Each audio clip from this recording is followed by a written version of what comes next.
Okay, we will continue the study of the integral from negative infinity to positive infinity px over qx cosine x dx, or the same integral except we replace cosine by sine. Remember that recall that last time we state some assumptions on PQ and PQ. So firstly, we assume that PQ are real polynomials.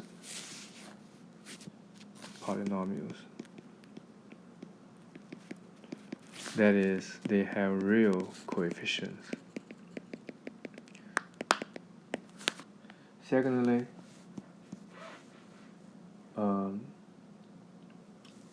we mentioned that Q x has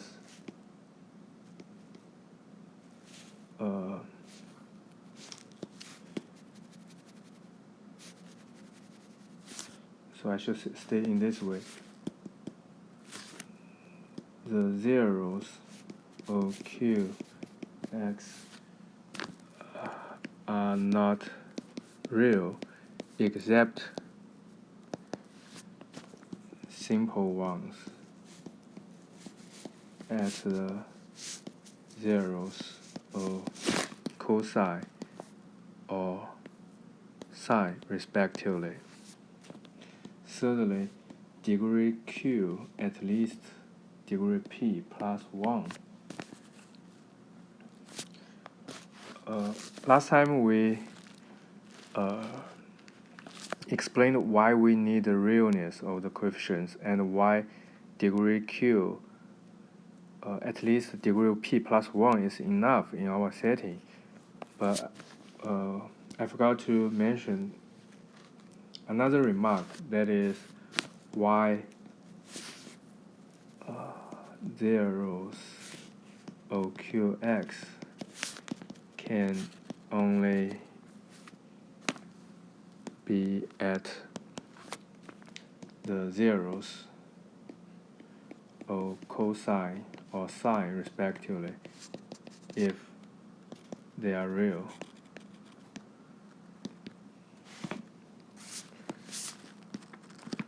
So if the zeros are outside the real number line, then it's fine. You don't need to worry about it. You have those are zeros of Q. But if it's on the real number line, then we require to be the simple zero and exactly at points zeros of cosine and sine. Why? Because if you look at your integral px over qx cosine x dx, suppose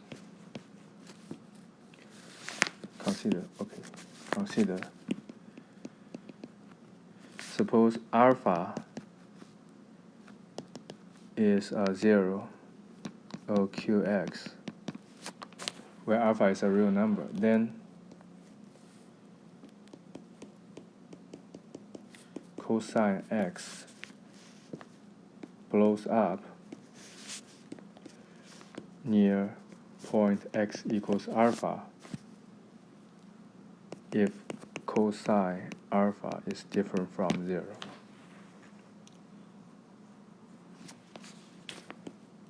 Okay, we assume P and Q already cancels out the same root, so they are prime to each other. In other words, this is relatively, it's asymptotically to x minus alpha cosine alpha and some constant actually involving x. m alpha different from 0 when x goes to alpha. Okay, then how to define the integral? For example, infinity to power to infinity 1 over x alpha. What does this mean? So this is very technical part. We can define it, but then this leads us to the Hilbert transformation or singular integral. So the definition would be you cut symmetrically around the alpha. So alpha minus epsilon plus alpha plus epsilon power to infinity 1. Okay. So here I should restrict it to some interval, because we only care about the singularity around the alpha.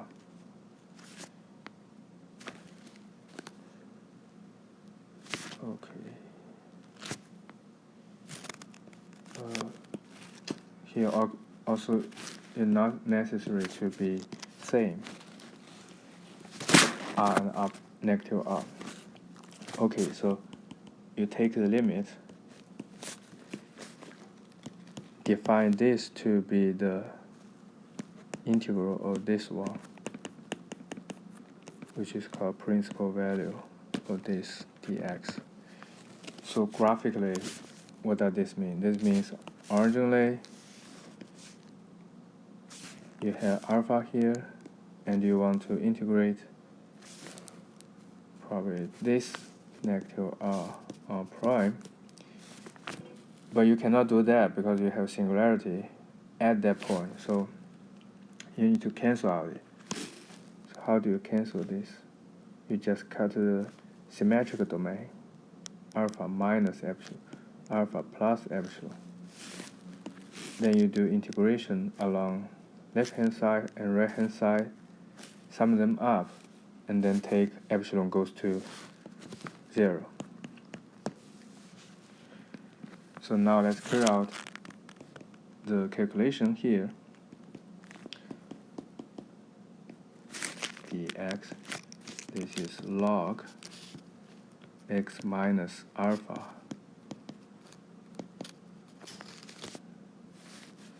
which is log epsilon minus log minus r minus alpha, and then alpha plus epsilon r prime gives you log x minus alpha r prime alpha plus epsilon. This is log r prime minus alpha minus log epsilon. So if you sum them up,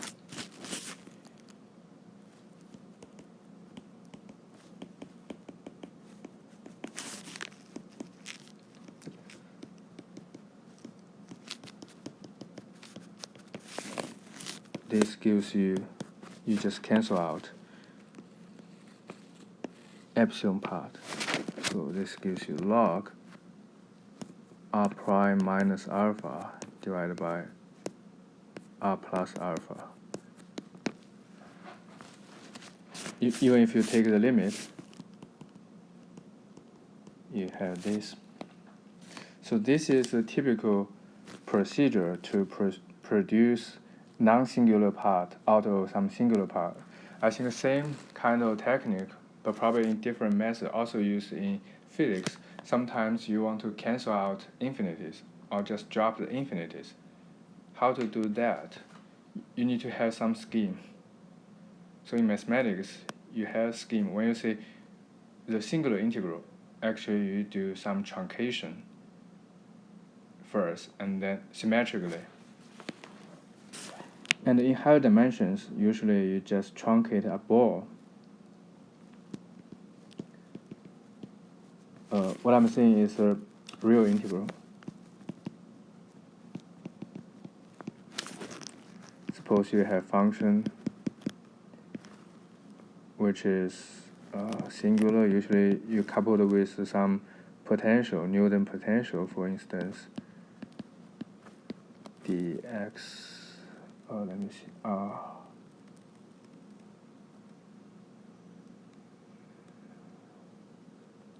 Yes, I can't remember the index here, but basically, certain index, this is singular. So you need to take the ball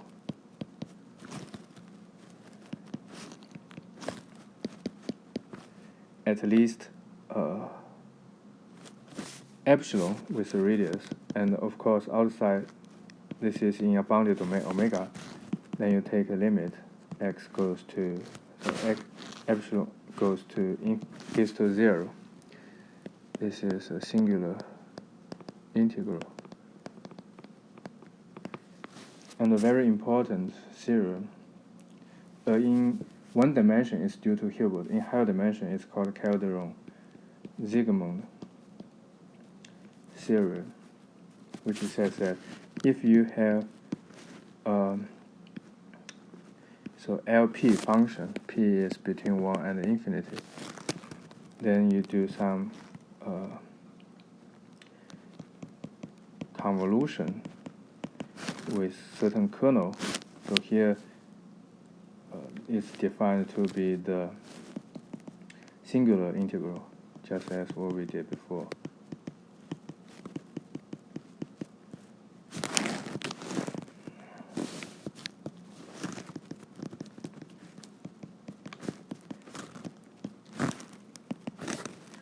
Let's call it capital F. So for quite general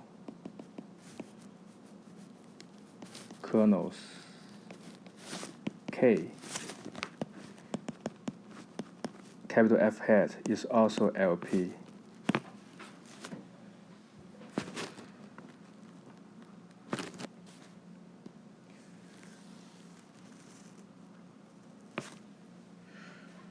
Okay, so this is kind of too far away from our topic, but all I want to say is if you want to study the zeros of Q outside the zeros of cosine or sine, then it's another story. It's doable, but then you need to deal with many subtle issues. So here, for simplicity, we assume we don't have this kind of stuff.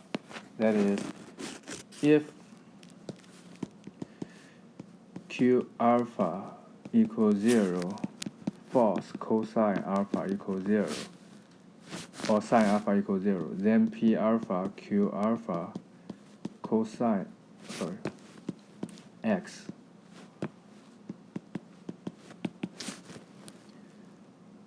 You can explain it because alpha is a simple 0 of Q, then you can cancel out. So Qx divided by x minus alpha px cosine x divided by cosine x minus alpha. So this is a non-zero function. This is a non-zero function. This is a non-zero function. Or this might be 0. So this is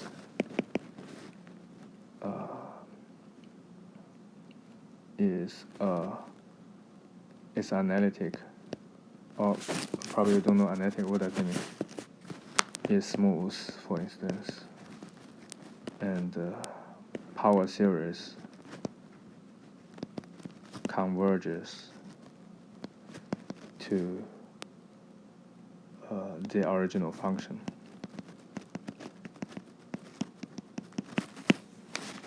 You don't have any singularities here, so the definition of the real integral is good. So that's a remark I didn't make last time, but it's quite important. Okay, now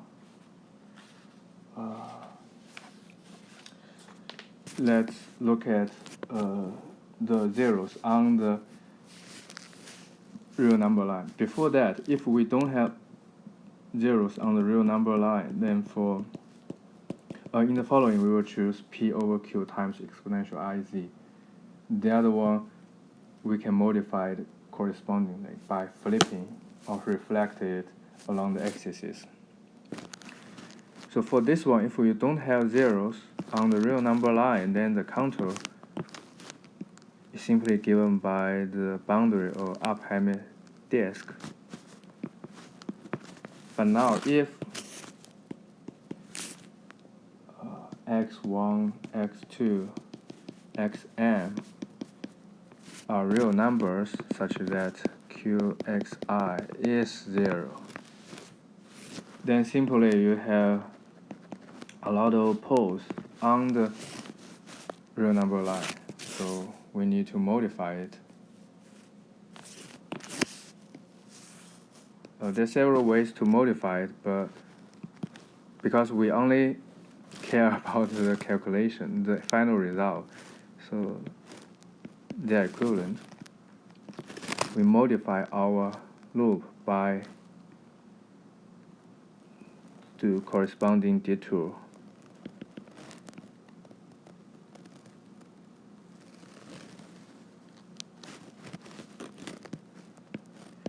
This is one way. Of course, you might have some other ways. For example, it's not necessary to detour from the left. You might have this way, and arbitrarily this way from the right.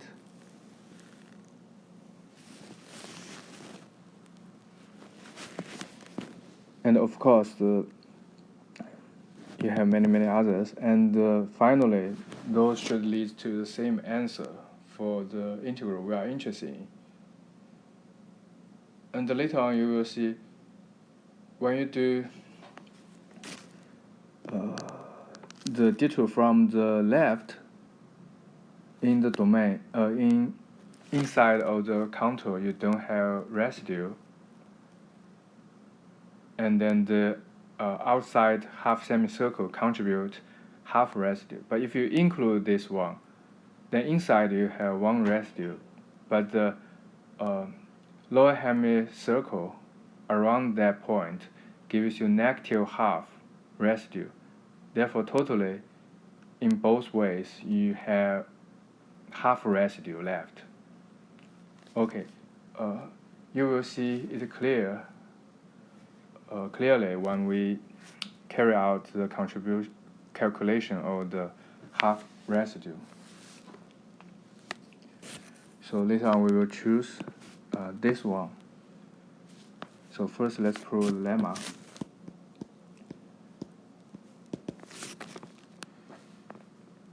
Okay, probably let's precisely state how we choose the semicircle. So that's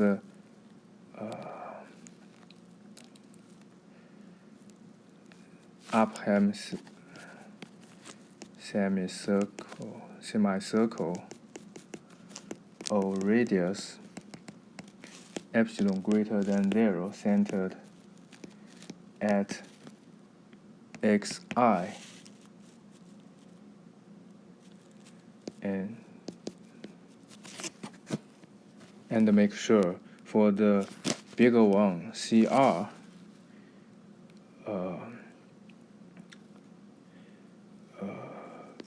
choose R such that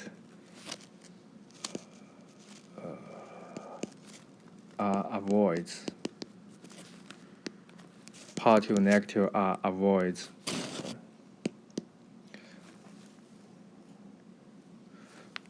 x1 all the way to xm. So that means the poles on the real number line cannot be on the boundary or the corner of the semicircle. So it cannot be here,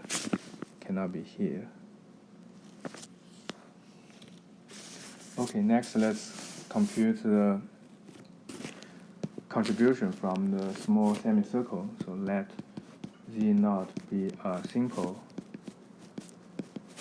pole for a meromorphic function. Let C epsilon alpha beta C0 be a arc defined by Z0 plus epsilon EI theta, where theta is from alpha to beta. Then limit when epsilon goes to, here we assume alpha is less than or equal to beta. So when epsilon goes to 0, the line integral fz gives you beta minus alpha times I times c negative 1.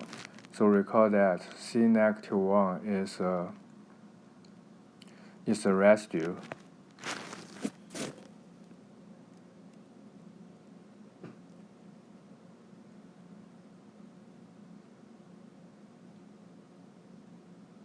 Okay, so in particular, when alpha equals 0, beta equals pi, limit epsilon goes to 0, 1 over 2 pi I, c epsilon 0 pi z0 fz dz is pi I over 2 pi I times c inverse, which is 1/2 c inverse. And more easily, if alpha is 0, beta is 2 pi, then this limit, actually here you don't need to take the limit because it's independent of the radius, as we showed last few lectures. So this will be 2 pi. 2 pi I over 2 pi I times c inverse 1, which is c inverse 1. So this is a residue.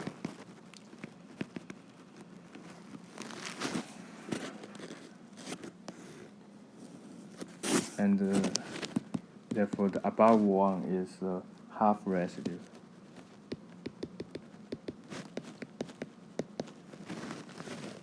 But we will not use this name half residue quite often in the following. But probably if you see this notation in some textbook, you should understand this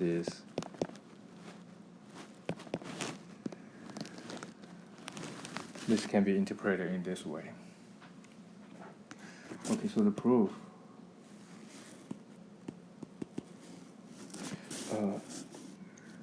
Before we do the proof, I want to give you a remark. Half residue only makes sense for simple poles. This is quite different from the residue for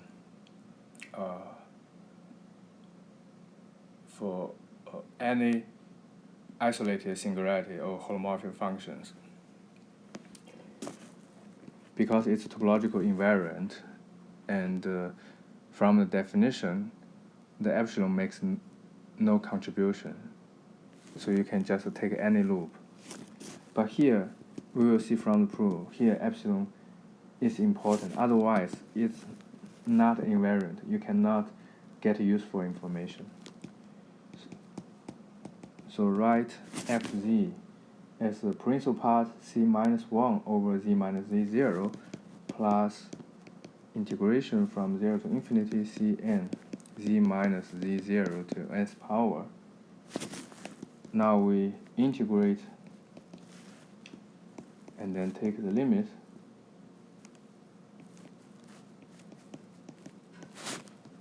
of the function.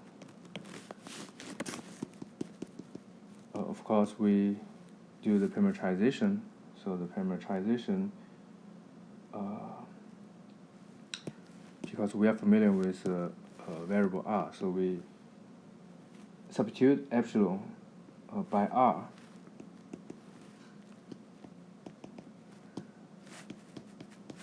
So r e I theta plus summation n from 0 to infinity c n r to nth power e I n theta times I r e I theta d theta. This is limit r goes to 0 plus theta from alpha to beta I c minus 1 d theta, and plus limit r goes to 0 plus theta from alpha to beta summation n from 0 to infinity I c n r n plus 1 exponential I n plus 1 theta d theta. So it's clear, but you need to work a little bit to show that you can interchange the integration with the summation, and the final result is also a convergent series. This can be derived by estimate the coefficients of r. In particular, if you take the limit, so the first term gives you the answer, and second term gives you 0. And then the remark is, from the proof,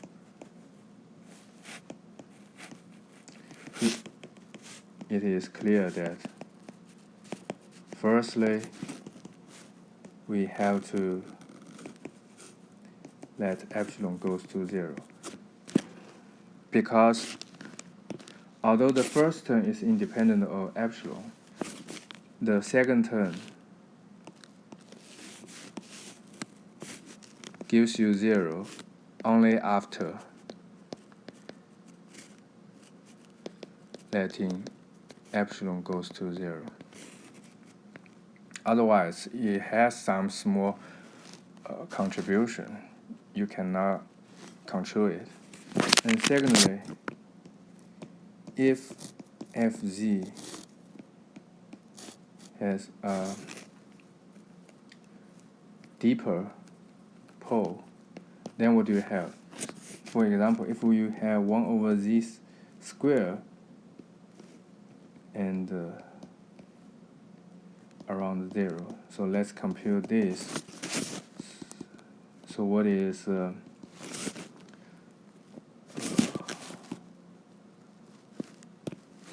line integral of this one? So we parameterize it, theta from alpha to beta, 1 over r squared exponential 2I theta times r I e I theta d theta.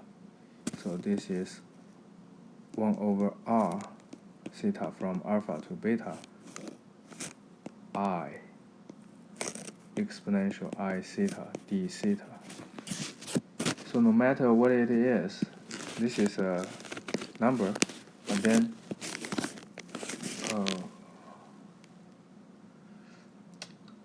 okay, better notation. I should change epsilon to r. So let r goes to infinity. The limit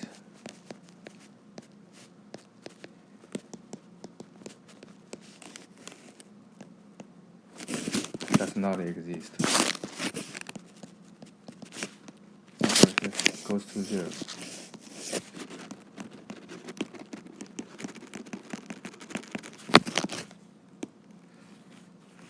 So you cannot get anything useful from at a deeper pole by this construction.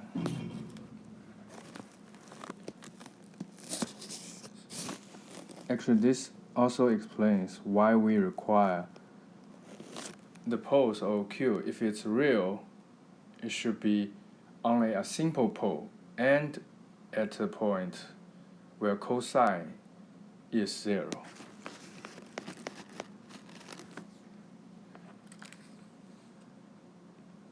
Okay, and lemma 2,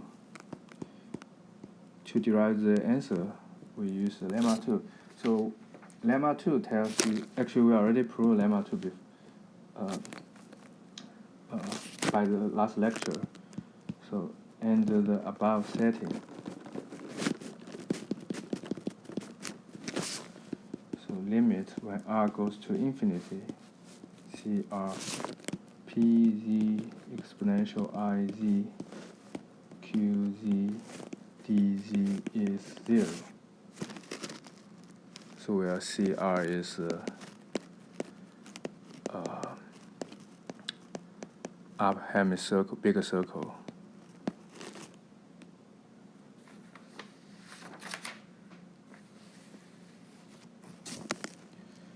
So proof, if I will repeat it in a slightly rigorous way, in case you forget it. If this is the difference at least 2, then it is trivial because we already derived it when we consider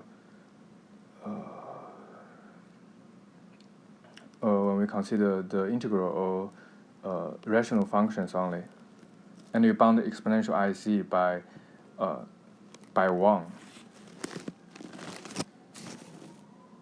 And otherwise, we do the following integral by parts. This is PZ exponential QZ exponential IZ over I, Z from negative R to Z equal R, minus the line integral of the derivative of P over Q times exponential IZ over I. And for the first term,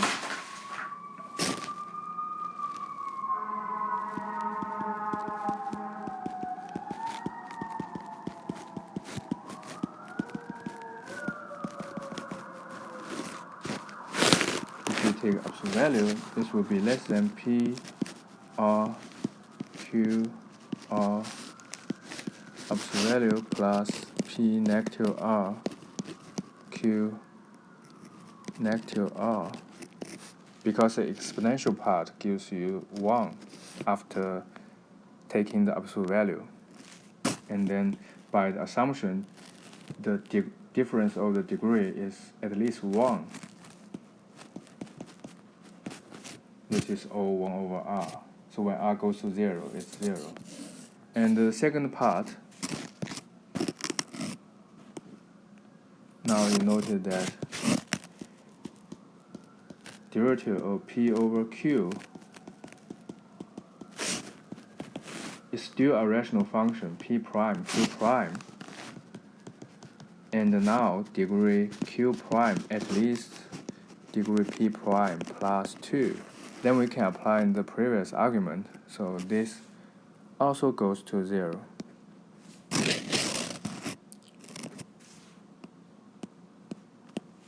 When R goes to infinity, this goes to 0. R goes to infinity.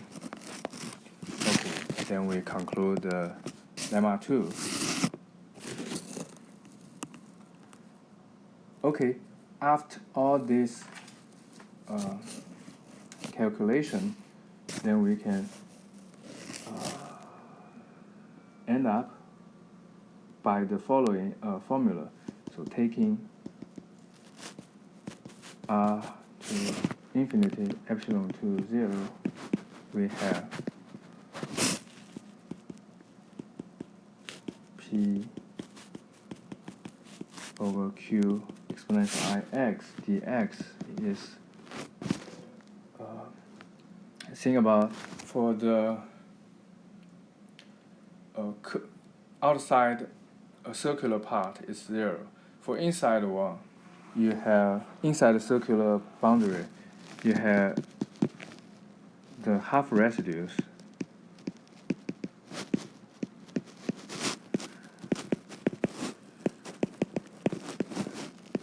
And then of course you have the residue inside. the boundary inside the contour. I just want to mention that here you have plus sign. The reason is if you look at the orientation, so the orientation, if you along the loop, the orientation is go this way. It's the inverse orientation of the usual orientation. So if we move the small circular part to the right hand side, you get the counterclockwise orientation, which gives you positive sign. Okay, last step, we use the realness of the coefficients. So taking the real part and the imaginary part of both sides. So left hand side, because of the realness, you have cosine. So right, you just have real 2 pi I.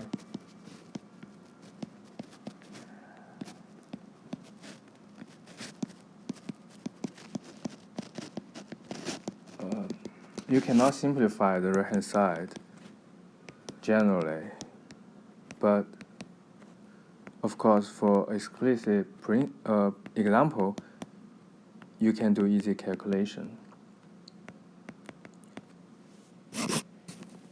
And if you replace cosine by sine,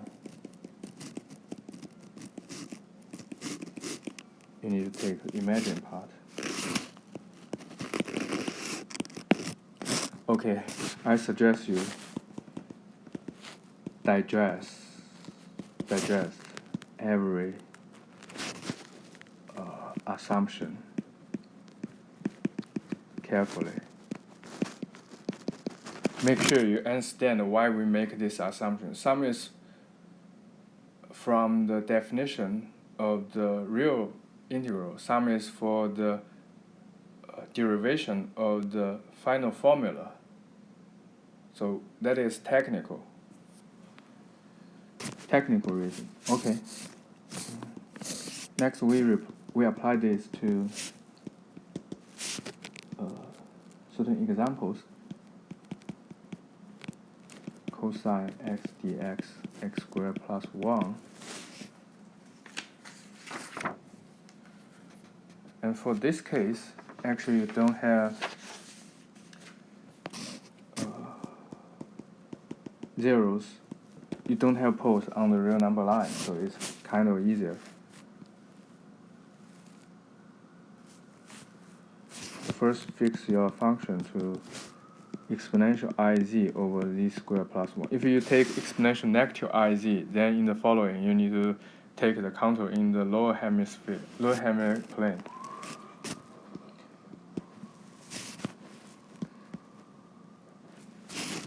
So the integral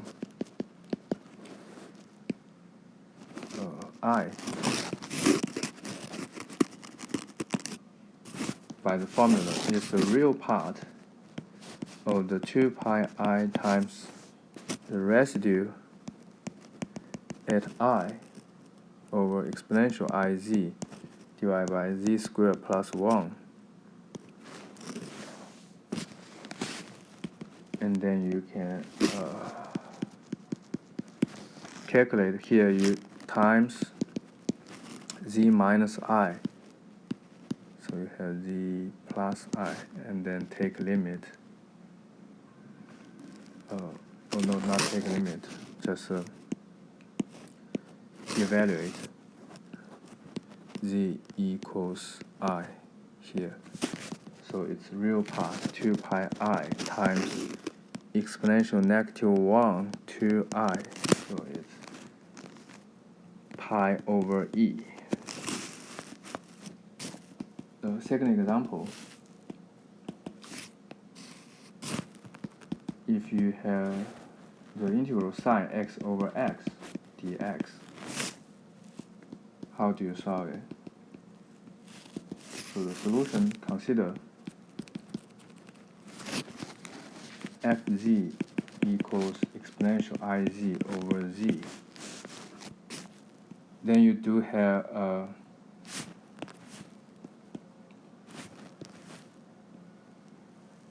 pole on the real number line.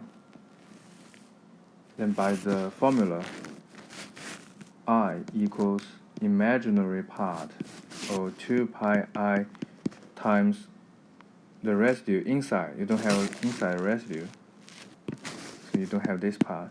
Then plus pi I times residue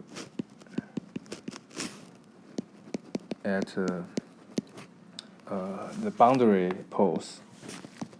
So imagine part pi I times exponential I z equals 0. So imaginary part pi I, which is pi.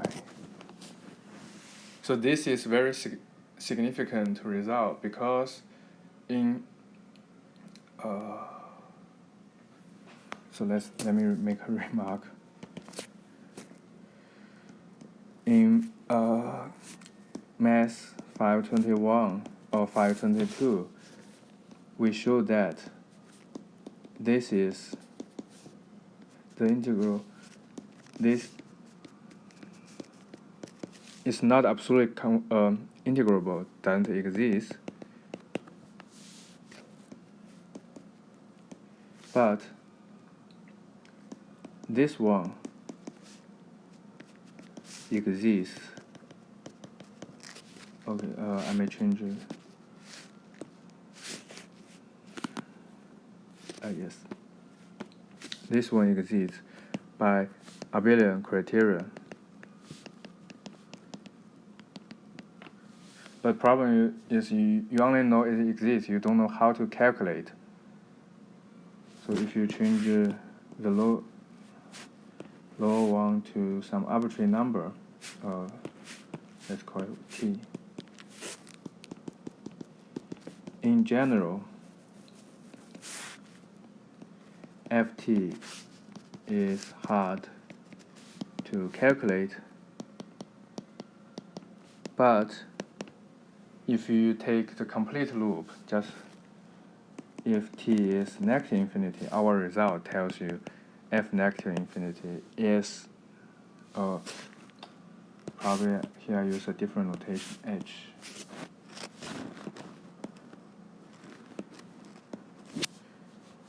H infinity is pi. This is quite significant. Not only computable, but gives you some nice constant. Okay, next we want to evaluate more involved functions. Those functions is uniquely defined on the real number line, but when you extend to a holomorphic function, it's not globally defined on complex plane. It's not an entire function. You need to first decide which domain you are talking about. You have many choices of the complex counterpart for the original integrand. So here we want to, before we evaluate those integrals, here we want to define integrals evaluated by using branches of holomorphic functions. So how to define branch? So first example probably you have in mind is square root of omega. This is not holomorphic on the whole complex plane C. You cannot take square root of omega. So the reason is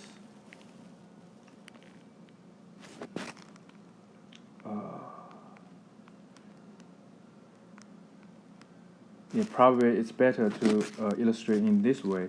So let z equals square root of omega, then z squared is omega.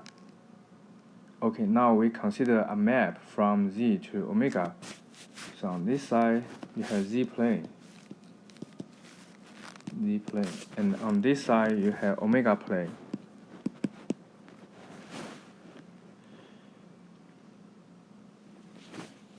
So if you choose a point 1, -1 on Z plane, then they map to, so the map is omega equals Z squared.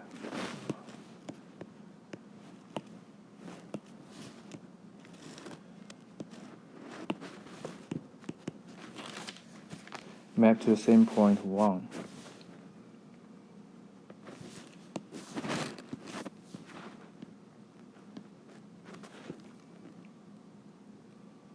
Okay, so this is very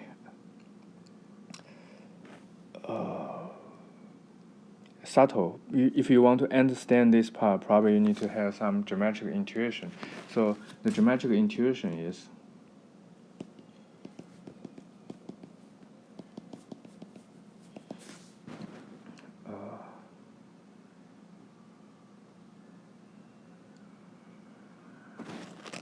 Z plane covers omega plane twice. So you think about it, you have paper Z plane, and then you have paper. Okay, then you cut it along one line here. Probably easier along this line. Okay, and then you enlarge the angle. So for example, you have theta angle. Now you enlarge the angle to 2 theta. So for all the points, you do the same procedure.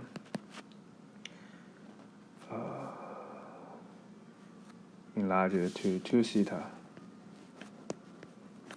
So that's how you map Z to the corresponding omega. Okay, then when you on the Z plane, so the uphammer plane, up half plane covers the whole omega plane. And when you turn down to the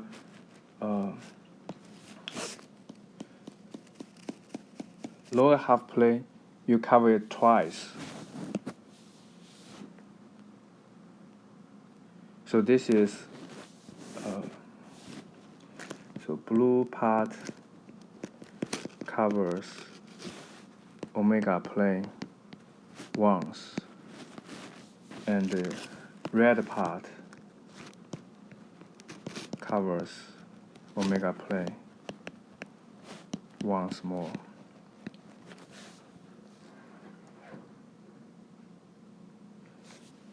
It's hard to, if we are in the in-person lecture, I can show you by my body language, or you do some paper cutting. But here you need to imagine this by yourself.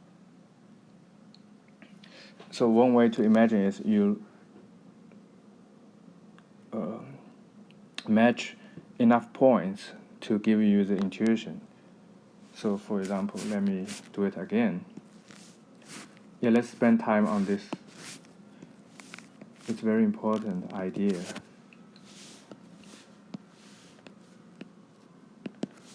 So here you have, for example, 1, so map to 1, and I map to -1. -1 maps to, let me use different color.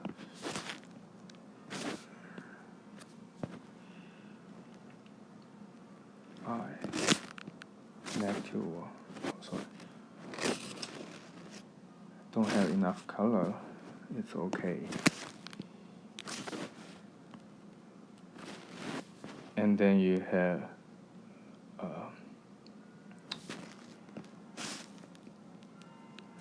-1 is mapped to the same point here. You see here, it's a double point.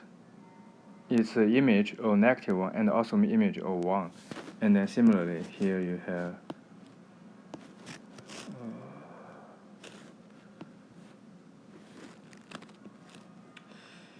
let's use black. So you have double point here.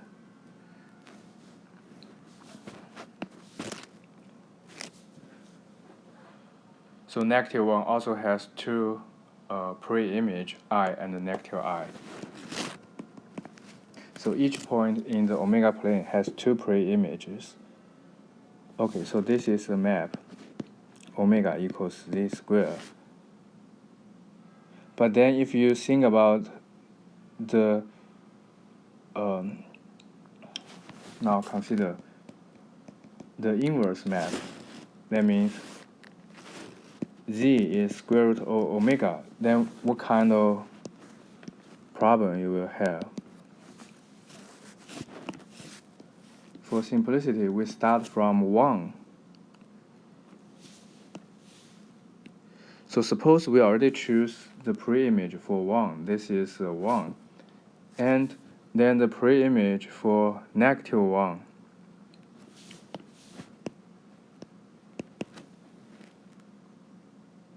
Is I, because you draw a loop from -1 to 1, and then you end the map z equals square root of omega. You draw a loop from 1 to I in the z plane. Okay, then if you turn back, if you go -1 to 1 from the lower half plane,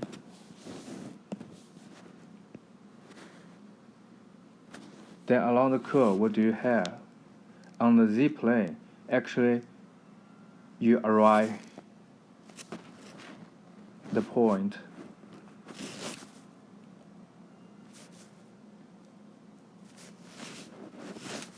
-1. So what does that mean? That means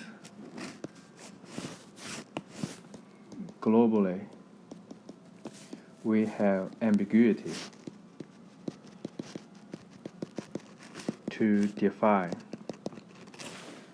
the value of omega or OZ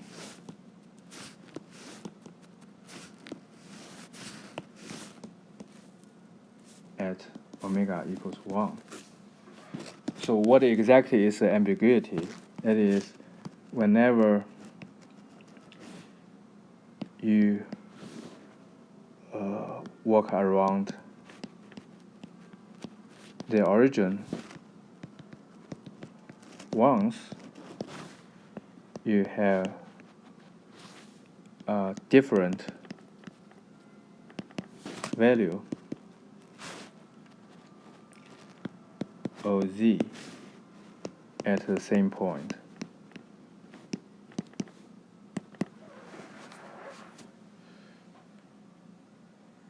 In other words, it's a multi-valued functions. Okay, locally there's no ambiguity. Okay, so you see, the ambiguity comes from, this is very important, comes from walk around the origin once. So how to define z equals square root omega? So how to define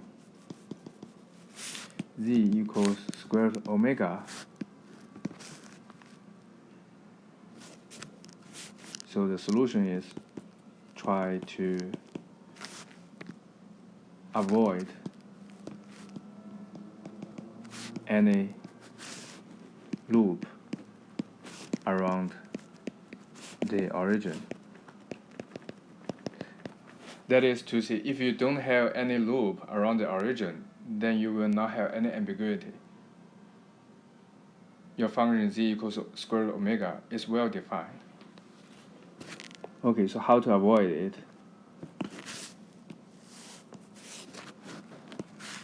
Oh, I should use green. How to avoid it? You cut it along a certain line. So get rid of the line from the origin to infinity. Then for the remaining part, you can see no matter how you draw a loop, you cannot circle around the origin. So you may draw a different loop, looks like full circle, but eventually it should avoid the origin. So if you cut along this. So this is the basic idea to define the branch.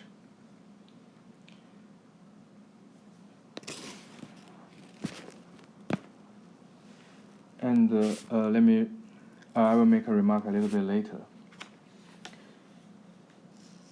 Okay, so next, but in reality, probably we have more complicated situation. So the remark is, for z equals square root omega, if you work around the origin twice,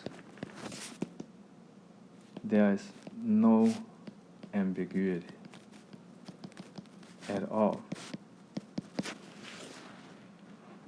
So this is good, and the consequence is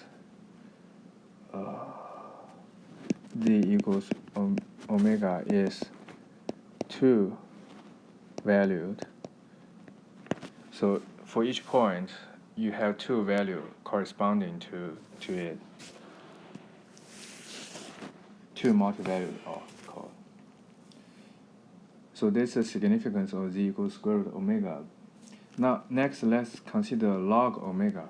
For log omega, the idea is similar. When you work around the origin, you have ambiguity, but the ambiguity here is different from the one we discussed above, because no matter how many times you walk around origin, as soon as it's different from 0, there is ambiguity to define the function log omega. So similarly, how to understand this? We set up z equals log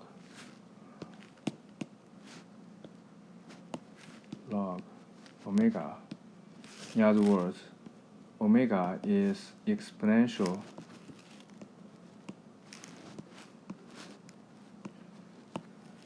z.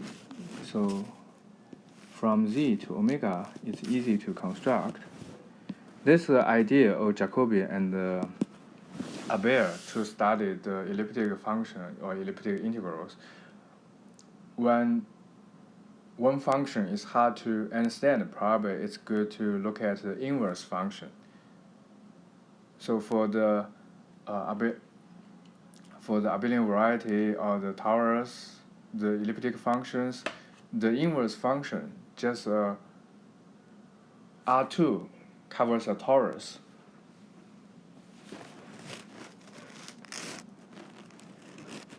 Very significant result.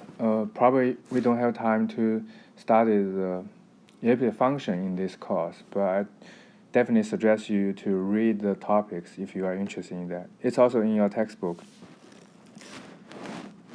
So omega is exponential z.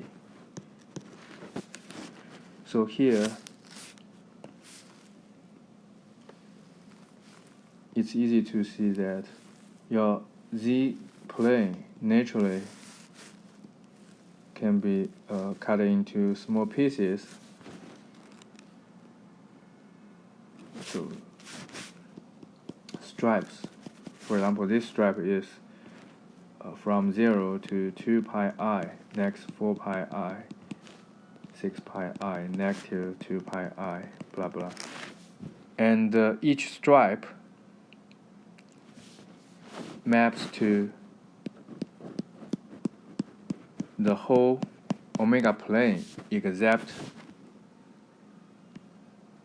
the positive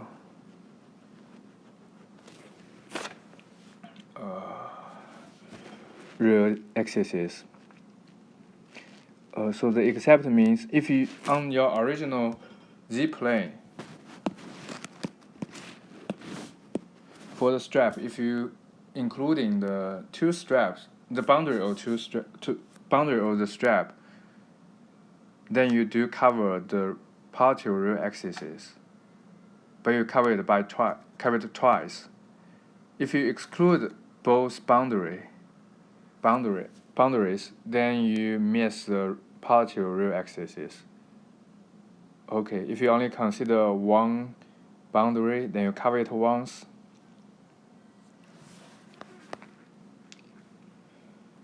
Okay, now if you do the inverse direction,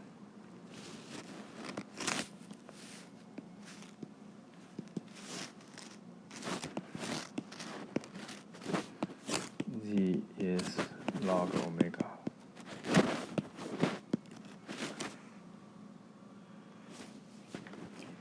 So by the similar argument, we can trace a loop around the origin. Then what do you find? You find that no matter how you define,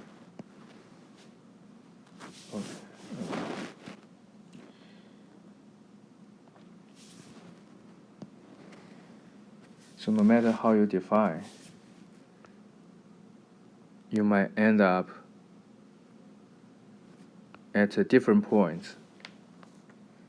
Oh, sorry, my bad, Joy.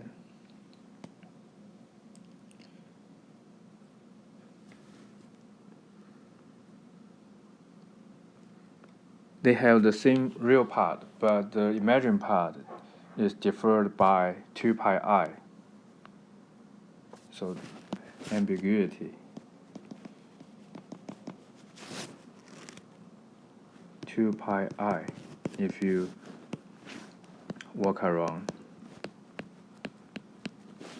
the origin once. So the ambiguity means the ambiguity of the function we want to define. Here you walk around the counterclockwise, contributes 2 pi I. If you clockwise, it contributes negative 2 pi I.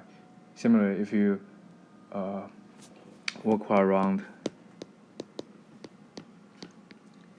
the origin m times, then you have 2m pi I as your ambiguity.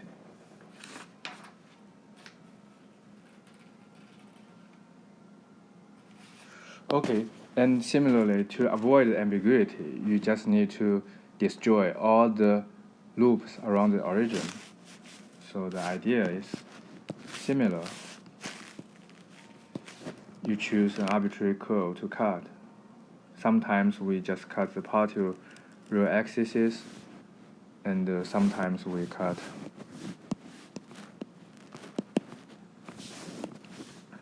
for example, the negative imaginary the y-axis. Cut means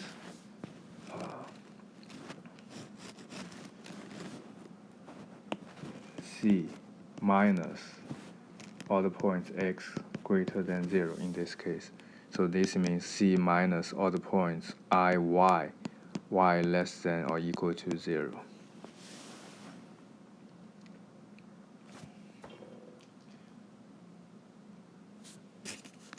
Of course, you cannot define log omega at the origin.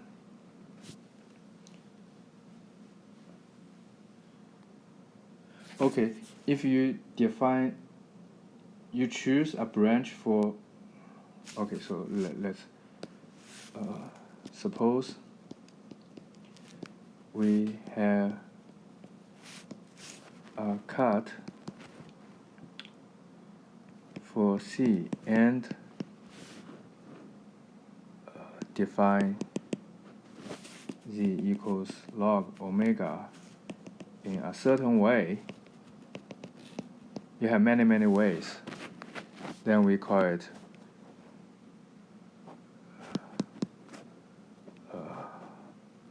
we define a branch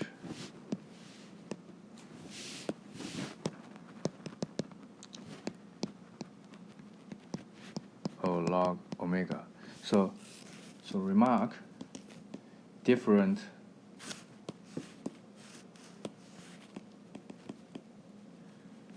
branches are deferred by 2k pi I. So just like you had discrete spectrum, it's not continuous arbitrary. You have gap between different branches. So if you know topology a little bit, this is a universal cover of the punctured plane.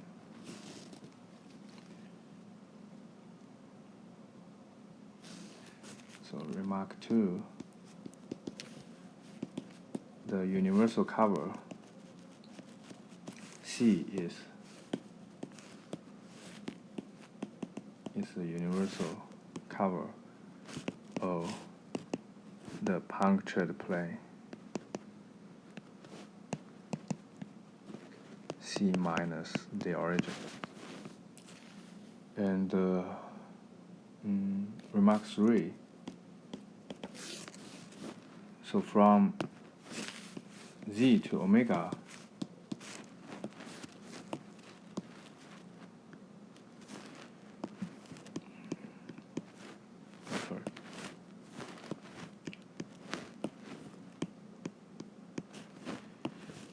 Z to omega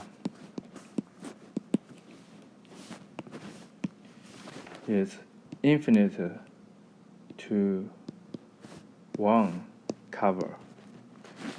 Every point except 0 has infinite many pre-images. So that's the difference between the log omega and the square root omega. Okay, based on log omega, actually we can cover the roots of omega, because omega to r's power is exponential r log omega. So if we have a branch of omega or log omega, that is to say we have a cut of the complex plane and take and define log omega on that cut in a certain way, then Z equals omega R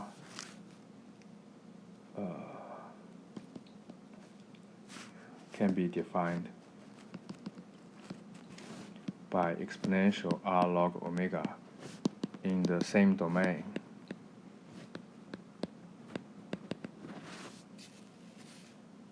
That's the technical we want to use, because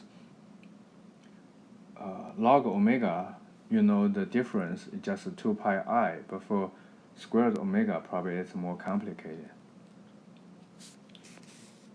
But here you have some subtlety, so R is not necessary to be an integer, to be not integer, to be a rational number.